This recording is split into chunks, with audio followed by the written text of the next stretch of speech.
Hey everybody, welcome back to Gran Turismo 3.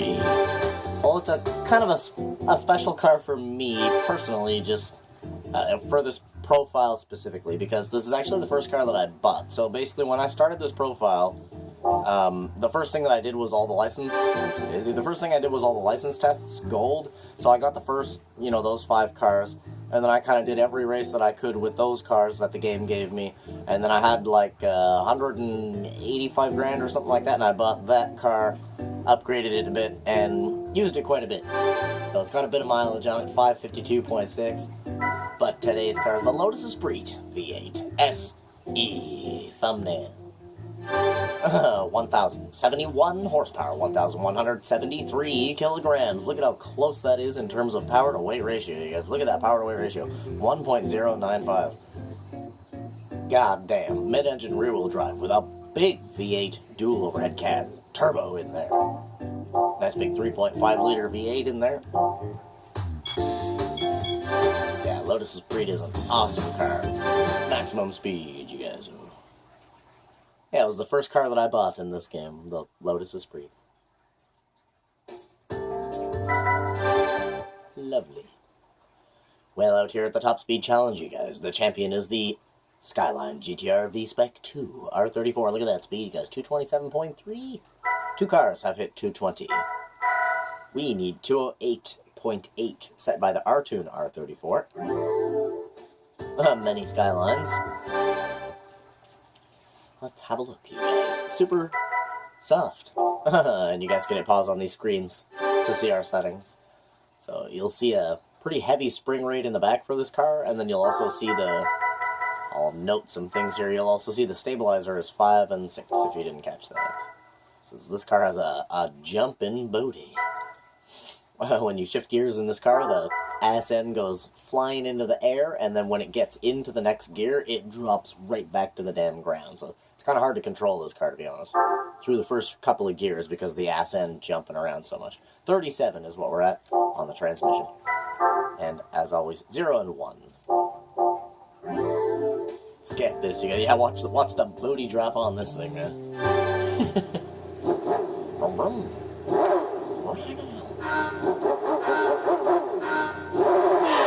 Booty drop, jump. Look at that booty jump, you guys. See what I mean? You have to have a hard spring rate, a little bit of a heavier spring rate, increase the stiffness in the back there a little bit more, and it won't jump as bad. Oh, we are sailing 225.1. Sail. See if we can get some downhill. 225.2 with a little bit of downhill. That's good enough for second place, you guys. Whew. She's a fast girl.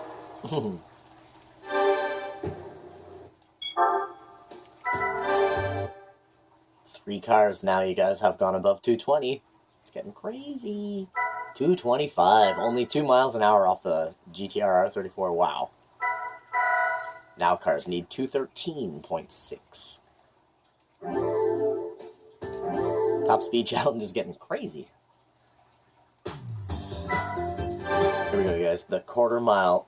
Now the Esprit, even though it is mid-engine rear-wheel drive, this car puts it down, and it doesn't do quite like too big of a burnout, or it really has no problems accelerating, right? I think it's going to do really good here.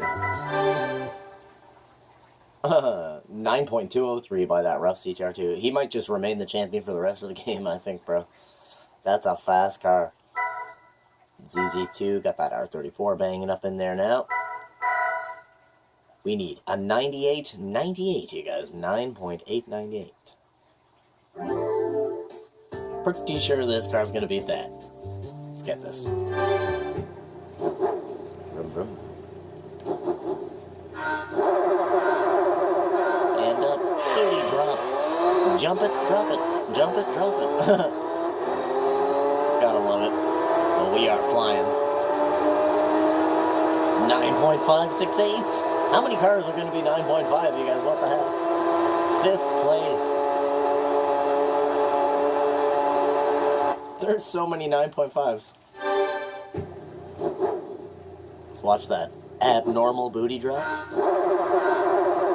Kaboom! Yo!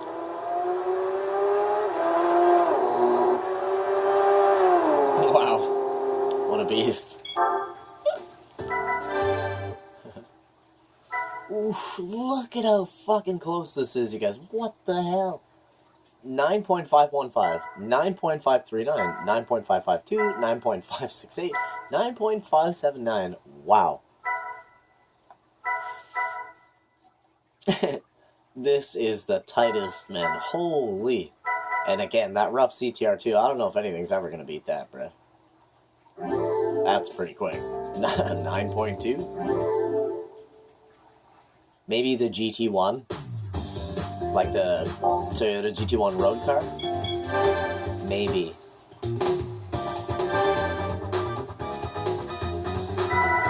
Maybe. As long as it doesn't do too dumb of a burnout. If we can, like in the GT1, if we can get out of first gear without doing a silly burnout, I think the GT1 will beat the CTR2 because it's super lightweight, extreme amount of horsepower. It's like 1250 or something like that. I think that'll beat a four-wheel drive CTR, you know what I'm saying?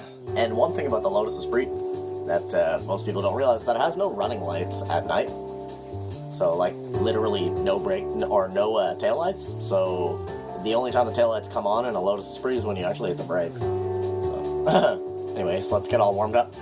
A strange thing about Lotus Esprits, no running lights. They got all the headlights in the world, as you can see. But look, no lights in the back, Brett. Weird, eh?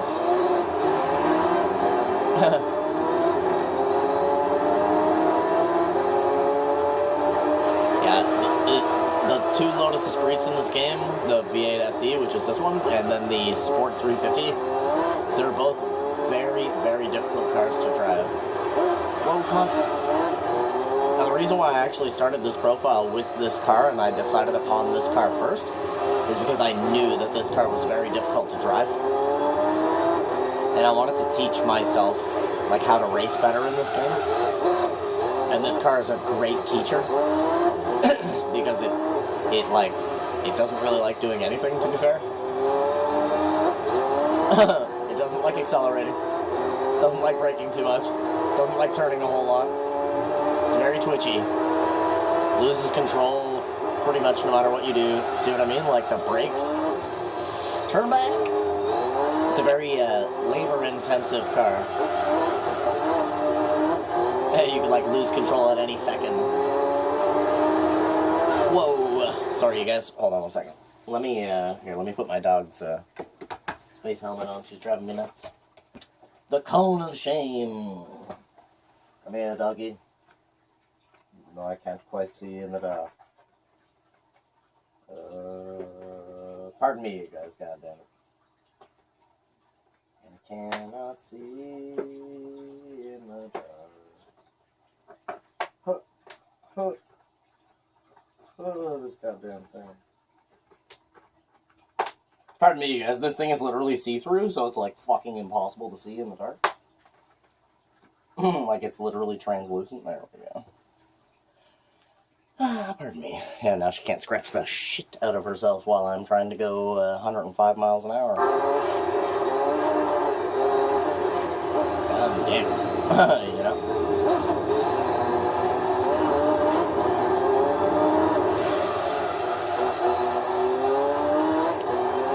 I think the Sport 350 has running lights. But as you can clearly see, the V8 SE does not.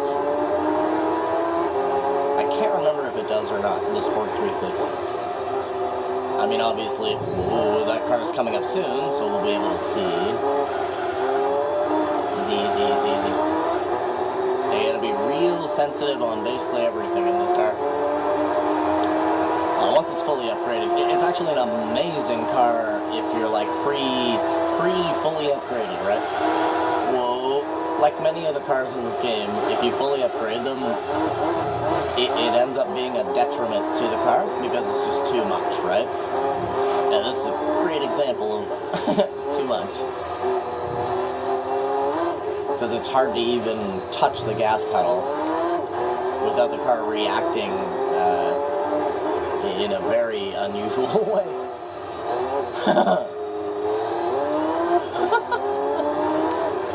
It's quite the beast. Woo. Flying. Yeah, I'm not sure why there's no running lights on the V8. Just another one of those weird things.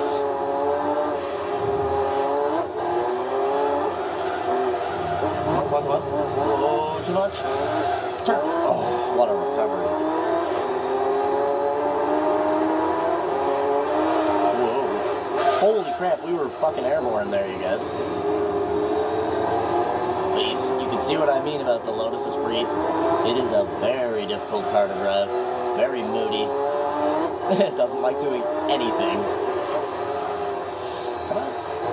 Oh, if you guys could see how many buttons I am pressing, come on, to try to keep it in line. It's ridiculous. Like I said, it's a very labor-intensive car. Your fingers will get quite tired driving this car. Whoa.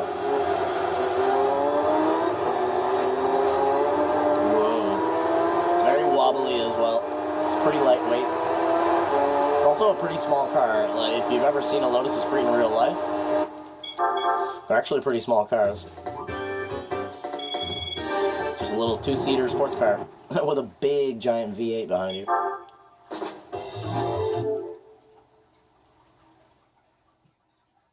And yeah, 1,000 horsepower is too much. Too much. About 750 is where you'd want to limit yourself for this. 750, 800 if you can deal with that. Otherwise, you're just making the car slower, to be honest, by adding more horsepower. Well, unless you're doing some kind of, the test cores or something like that. But here we go, you guys. The midfield. Hot lap challenge. If I can get a good lap, this car should set a pretty good time.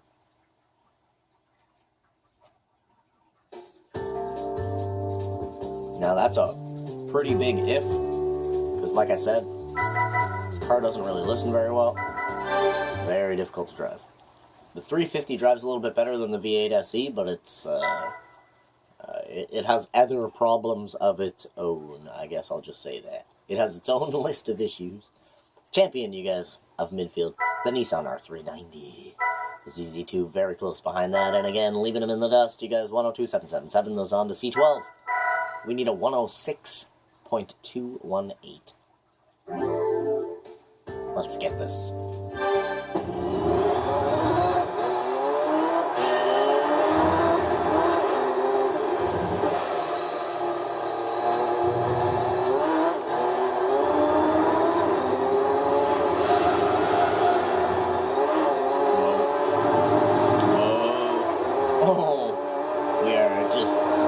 Skipping along the ground there. Like a stone on the water. 194 through the line.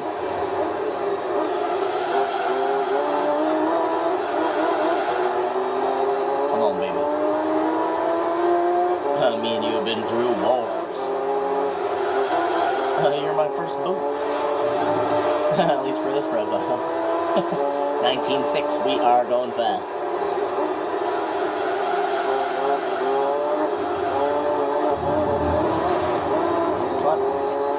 Lost control there.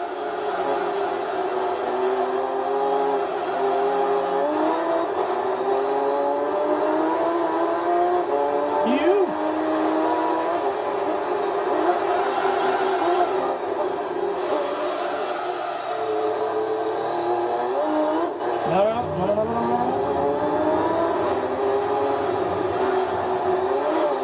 Woo, got some crazy Hollandization coming out of the hairpin there. 106 flat.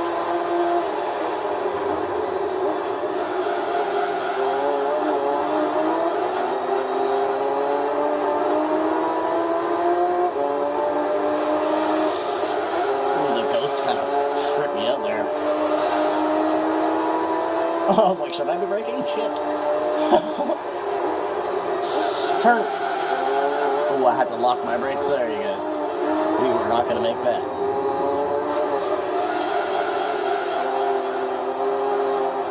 car actually locks its brakes. Whoa, whoa, whoa, whoa, whoa, whoa. Where are you going, baby? Get off. Whoa. This car actually locks its brakes quite easily. Looks like we're going to have to depend on lap 3 here, you guys. Come on, Lotus Esprit.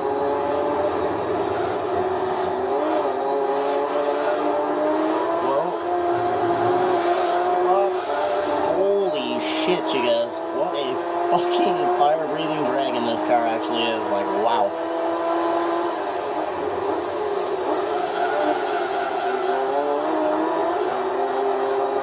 You know, in an MR car, locking your brakes actually isn't too bad of an idea sometimes because it really tightens up the angle. And then all you have to do is just step on the gas for a split second to regain traction. It's not actually a bad idea, like this. See? That will only happen in a mid-engine rear-wheel drive car, you guys. Do not try that in any other type, of car. You will be having a one-way meeting with the outside of the track. But an MR car does some weird stuff, and if you drive them enough, you can get weird to some, or you can get used to some of the weird stuff that they do. Please. Oh. No! We lost it all! It's so light. It skips across the little bumps like a stone across a river, bro. Woo! Look at the ghost. Whoa! I'm almost losing control just trying to park the fucking thing. Good God. What a beautiful car the Lotus Esprit is, though, man. Got a nice purr to it. Gorgeous. 10th place, at least it's on the board.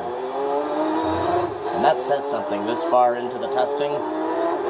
To make it on the board at this point, man, that's something, right? Again, that may be one of the cars that is still on the board at the end. One of the actual ultimate champions, right? Because whatever 12 cars are on the board at the end of this, those are the best cars in this game. Well, at full upgrade. You could certainly set some better times than some of these cars have been setting if you put less horsepower in the car. But again, that's not what this is about. This is about every car fully upgraded against every other car. To find out which truly is the best fully upgraded car in the game. Wow, look at how close that is to the RX-7. Again, how amazing is the Mazda RX-7, bro? That car has 600 horsepower, and it's up here fucking around with almost 1,100 horsepower in a Lotus Esprit. You guys, go buy Mazda RX-7s. Start buying more RX-7s, you guys. Well, thank you guys for coming out and watching this episode of Gran Turismo 3. Do me a favor, guys, leave a like on the video, maybe even subscribe to the channel. And I freaking love you, and I wish you the total best. Hope you guys have a freaking awesome rest of your day, and I'll see you in the next one. Have a good one. Bye-bye.